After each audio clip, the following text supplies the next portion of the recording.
안녕하세요. 미래에서 온 엄마 김보배입니다. 오늘 저는 여러분들께 베이비 토크라는 책을 소개시켜 드리려고 해요.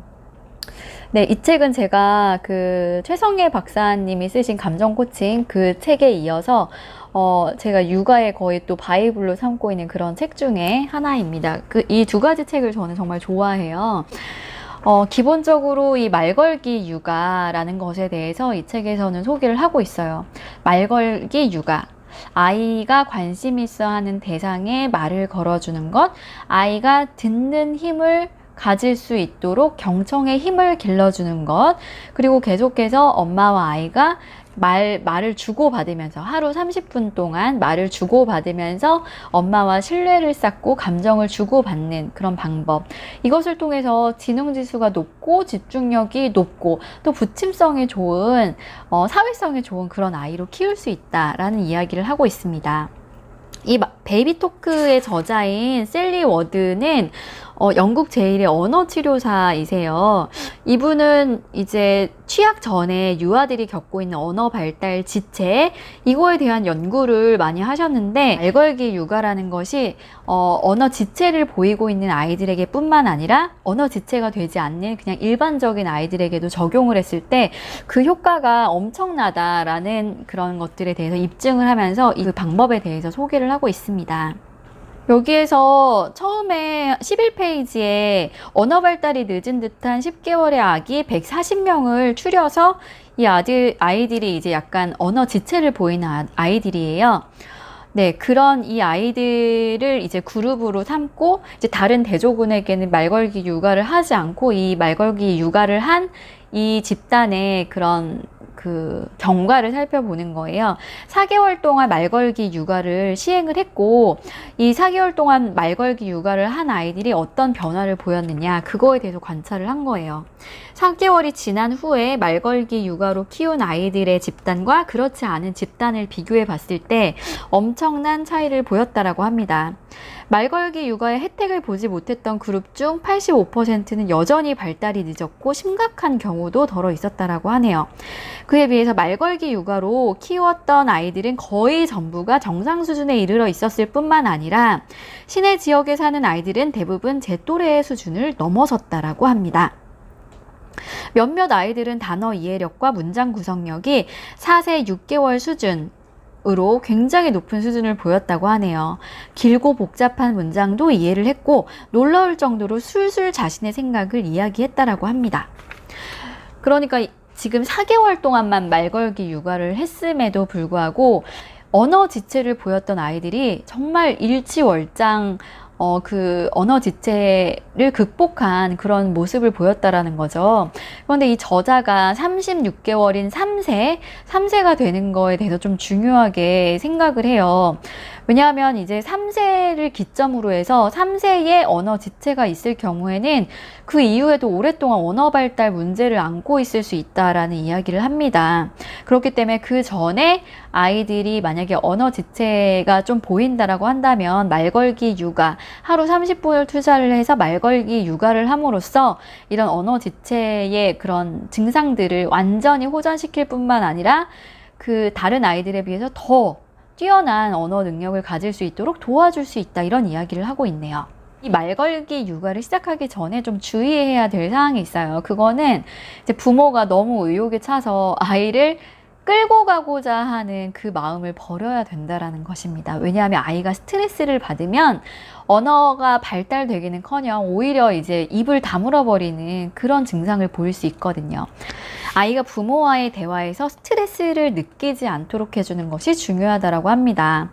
그러니까 말걸기 육아 시간만큼은 아이에게 집중을 하고 아이가 주도권을 가질 수 있도록 부모가 한 발자국 뒤로 물러서야 된다는 거죠. 그러면 어떻게 말을 걸면 좋을까요? 우선은 아이가 주의를 기울이고 있는 대상을 찾아서 그것에 주목을 하는 겁니다. 아이들의 수준은 정말 제각각이죠. 그렇기 때문에 만 3세 이하의 특히 아이들은 수준 차이가 정말 많이 나요. 그런데 그럼에도 불구하고 동일하게 아이들이 관심을 가지고 있는 대상, 그 대상을 봤을 때 반응이라는 게 있죠. 동공이 확대되고 눈이 커지고 그것으로 막 기어가려고 하고 입에다 넣으려고 하고, 아이가 관심을 가지고 있는 그 대상을 바라봤을 때 보내는 그런 시그널들이 있습니다. 부모는 그 시그널을 읽어내고 아이가 관심을 가지고 있는 대상에 집중을 해서 말걸기를 한다는 거예요. 예를 들어서 아이가 말을 할 수 있다면 그 대상을 가리키면서 무슨 이야기를 하겠죠. 하지만 말을 하지 못하는 영유아라고 할지라도 그 아이가 보내는 눈빛, 쳐다보는 거, 손이 가는 거, 그런 것들에 먼저 주의를 기울이라고 하는 것입니다. 그리고 듣는 행위를 즐겁게 여길 수 있어야 된다라고 해요. 그러니까 옆에서 부모가 이야기를 해줄 때 막 정보 위주의 이야기를 하는 것보다는 의성어, 의태어 이런 것들을 사용을 해서 좀 재미있게, 귀가 재미있게 듣는 재미를 느낄 수 있도록 해주는 게 좋다라고 하네요. 옆에서 막 끊임없이 우리 부모들이 얘기를 하죠. 그래, 이건 빨간 색깔 숫자 2야. 이거는 노란 색깔 뭐야. 이러면서 막 색깔에 대한 정보, 그리고 숫자나 아니면 어떤 사물에 대한 정보, 이런 것들에 대해서 아이에게 알려주려고 많이 노력을 하게 되는 것 같아요. 저도 사실 그런 편이었던 것 같아요. 근데 이제 그런 정보를 전달해 주려는 마음을 조금 내려놓고, 이제 동그라미를 그린다면 이건 뭐 빨간 색깔 원이야 이렇게 얘기를 하는 게 아니라 동글동글동그랗게 그려보아요 라고 이야기를 한다든지, 지그재그 지그재그 지그재그로 그려보아요, 이렇게 이야기를 좀 재밌게 할 수 있다는 거죠. 아이가 듣는 귀가 재미있을 수 있도록 얘기하는 게 좋다라고 하네요. 그리고 마음 편하게, 부모님이 마음이 편해야 아이도 마음이 편해요. 그래서 마음 편하게 이야기를 할 수 있도록 하고, 또 놀이를 할 때에도 좀 놀이를 확장시켜 줄 수 있는 방향으로 이야기를 하면 좋다, 이런 이야기가 있습니다. 그리고 아이가 예를 들어 뭐 그림을 그렸다든지 아니면 블로그로 뭔가 만들기를 했을 때 그거에 대한 리액션이 중요하대요. 이 리액션이 어떤 리액션이냐에 따라서 아이가 정말 더 흥이 나서 더 열심히 그 놀이에 참여할 수 있다라고 하는데요. 아이가 해 나가는 성취, 그 성취에 대해서 기뻐하는 부모의 모습, 그건 아이에게 큰 기쁨을 준다라고 합니다. 그리고 이 놀이를 할 때 중요한 거는 엄마가 더 재미있는 놀이를 제안할 수는 있어요. 왜냐하면 아이는 그 놀이의 방법을 좀 제한적으로 알고 있기 때문에 훨씬 더 재미있는 놀이의 방법을 제안해 주는 것은 하지만 당신에게 아무리 아이디어가 많고 놀이의 방법을 당신이 아무리 많이 안다라고 할지라도 아이에게 주도권을 주자. 그 주도권을 빼앗아 와서는 안 된다. 이런 이야기를 하고 있어요. 주도권은 아이가 언제나 가질 수 있도록 해야 된다. 그리고 여기서 중요한 거는 말걸기 육아를 할 때 그러니까 내가 원하는 질문이 있잖아요.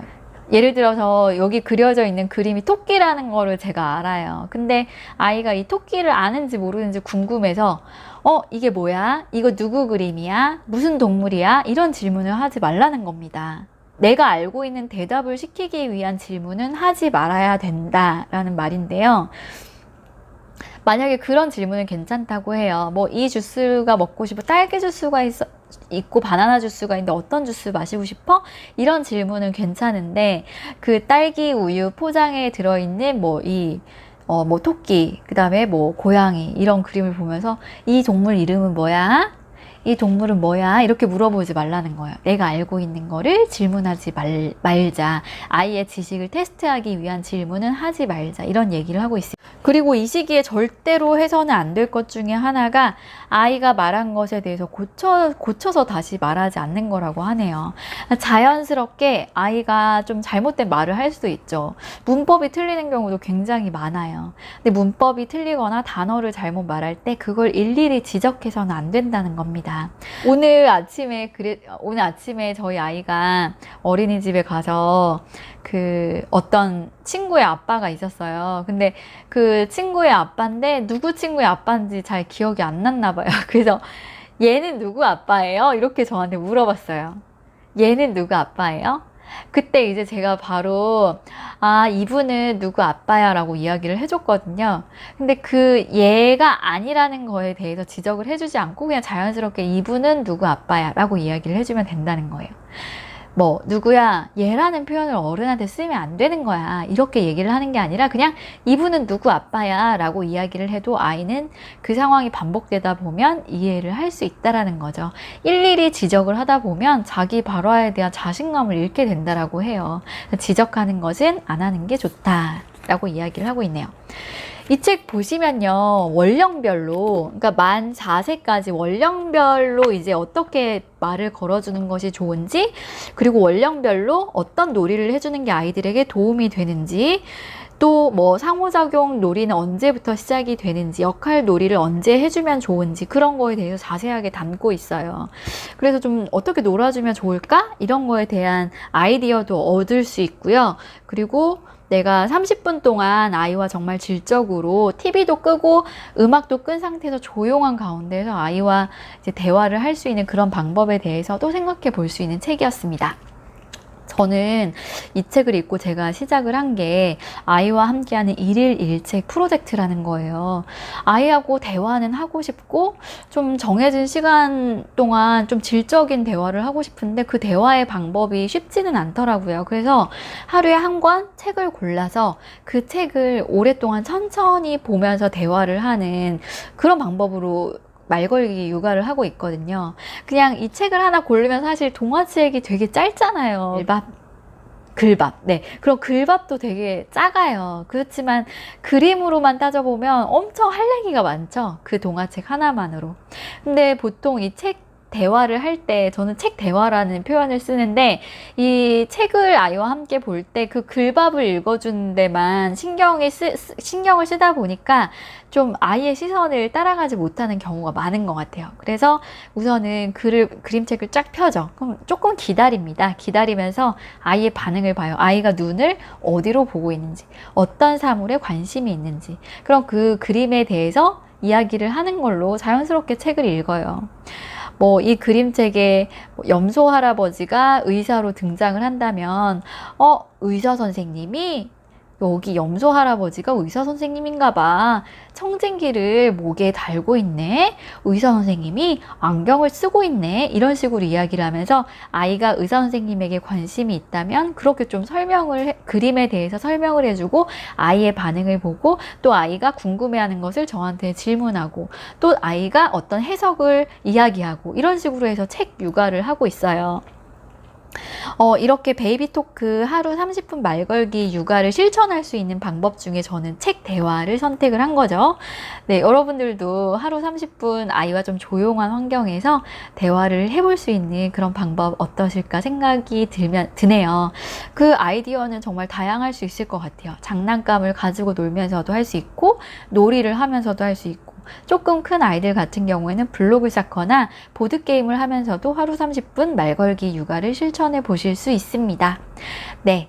이렇게 오늘 제가 베이비 토크에 대한 책 소개와 제가 아이와 함께 하루 30분 말걸기 육아를 하는 책 대화 방법에 대한 소개를 해봤어요. 미래에서 온 엄마였습니다. 감사합니다. 안녕.